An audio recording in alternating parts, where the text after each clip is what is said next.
सगळ्यांना शुभ दुपार. झाली का सगळ्यांची जेवणं? आमची जेवणं चालू आहेत बघा. खूप वारं सुटलंय हे बघा. तर सगळा कचरा आमच्या जेवणात ओढून आहे. तर सगळ्या माझ्या लाडक्या बहिणींना आज जागतिक महिला दिनाच्या माझ्याकडून आणि आमच्या आत्यांकडून खूप साऱ्या शुभेच्छा. आज काय मावशी नाही आहेत, आज काही कामं संपलीत रानातली, त्याच्यामुळे मावशींना आता खूप दिवस सुट्टी म्हटलं तरी चालेल. तर सगळ्यांना परत एकदा माझ्याकडून सगळ्या माझ्या लाडक्या बहिणींना महिला दिनाच्या खूप साऱ्या शुभेच्छा. तर जेवणात चला दाखवते काय काय आहे आज.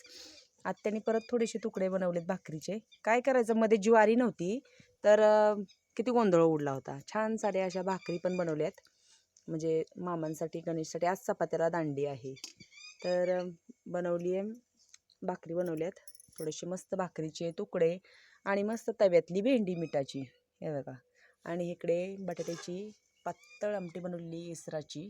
बटाटे आणलेत आम्ही चिप्ससाठी आणि त्याच्या भाजी, म्हणजे त्याची भाजी खूप चवीला छान लागायला लागली म्हणून आम्ही सारखीच भाजी बनवते. तर या सगळ्यांनी छान असं रानातलं जेवण करायला. आता ऊन खूप झाले, घरातली कामं आटपली. आता तरी आत्यांना सारवण करायचं सगळं बघा. हे केवढं केवढं उकळलेलं आहे आणि आमच्या मनीमाऊ मस्त जेवून झोपलेले आहेत. मला धने लावायचे आहेत, त्याच्यासाठी मी धने भिजत घातलेत बादलीमध्ये. मका पण थोडीशी लावायची आहे मला ह्याच्यामध्ये गवारीमध्ये.